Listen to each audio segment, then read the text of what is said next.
இயேசுவின் நாமத்தில் உங்களுக்கு என் அன்பின் வாழ்த்துக்கள். இந்த நாள் உங்களுக்கு விசேஷமான நாள். எப்படி சொல்றீங்கன்னு நினைக்கிறீங்களா? உங்க வாழ்க்கையில் ஒரு அற்புதம் நடக்க போகிறது. என்ன அற்புதம் அப்படின்னு கேட்குறீங்களா? ஒரு விடுதலை. ஏதோ ஒரு காரியத்தில் உங்களுக்கு விடுதலை தேவை இருக்குல்ல.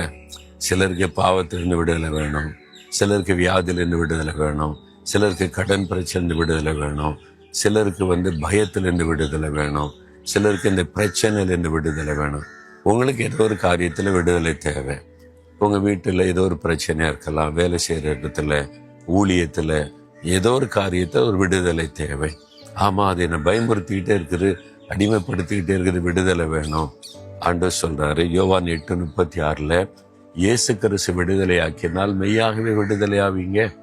நீங்கள் அடிமைத்தனத்தில் இருக்கிறத ஆண்டவர் விரும்புவது இல்லை. அதுலேருந்து விடுதலை பெற்று ஒரு விடுதலையின் வாழ்க்கை.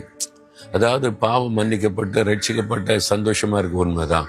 அது மட்டுமல்ல, சரீரத்தில் ஒரு விடுதலை வேணும்ல. ஒரு வியாதி பலவீனத்தினால ஆவியில ஒரு ரட்சிப்பின் சந்தோஷம் இருக்கு, சரீரம் பாதிக்கப்பட்டிருக்குல்ல, அதுல ஒரு விடுதலை தேவைதானே. லூக்கா 13 கர்த்தரை விசுவாசிக்கிற ஒரு விசுவாசியான ஒரு பெண் ஆலயத்துக்கு வந்திருந்தா. ஜெபாலயத்துல அவளுக்குள்ள ஆண்டவர் மேல விசுவாசம் இருந்தது, அன்பு இருந்தது, சந்தோஷம் இருந்தது, அந்த விடுதலை. அந்த சரீரத்துல 18 வருஷம் கூனியா இருந்தா. ஒரு பலவீனப்படுத்த ஆவி முடக்கி வச்சிருந்தது. இயேசு விடுதலையாக்கினா நீ வாசிக்கிறோம்ல. இப்போ உங்க சரீரத்துல ஏதோ எலும்புல பாதிப்பா இருக்கலாம், கண்ணுல பாதிப்பா இருக்கலாம், உங்களுடைய உள் உறுப்புகள்ல ஏதோ பாதிப்பு வந்திருக்கலாம். அது உங்களை பாதிக்கிறது, கஷ்டப்படுத்துகிறது.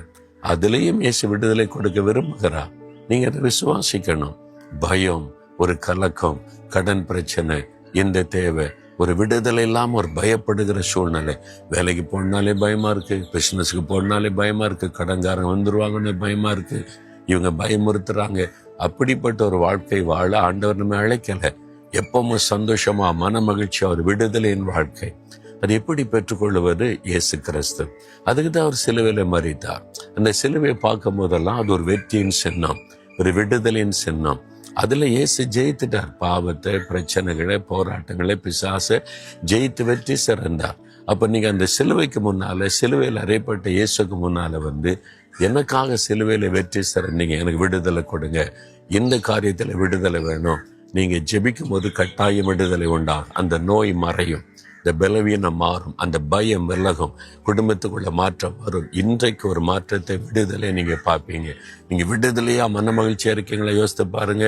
ஏதோ ஒரு காரியம் பாதிக்கிறதில்ல, அதுல விடுதலை பெறணும். அதுக்காக இப்ப ஜெபிக்கணும்.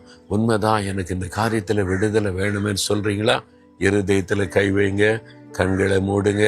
இயேசுவே, நீங்க மெய்யான விடுதலை தருகிறவர், எனக்கு இந்த காரியத்துல விடுதலை தாங்க. இந்த பயத்திலிருந்து, கடன் பிரச்சனையிலிருந்து, வியாதி பலவீனத்திலிருந்து, இந்த போராட்ட பிரச்சனை விடுதலை தாங்க. இயேசுவின் நாமத்தில் விடுதலை தாங்க. நீங்க ஜெபிக்கிற காரியத்தில் இயேசுவின் நாமத்தில் விடுதலை உண்டாவதாக. இன்றைக்கு அந்த விடுதலை நீங்கள் காண்பீர்களாக. இயேசுவின் நாமத்தில் ஆமென்.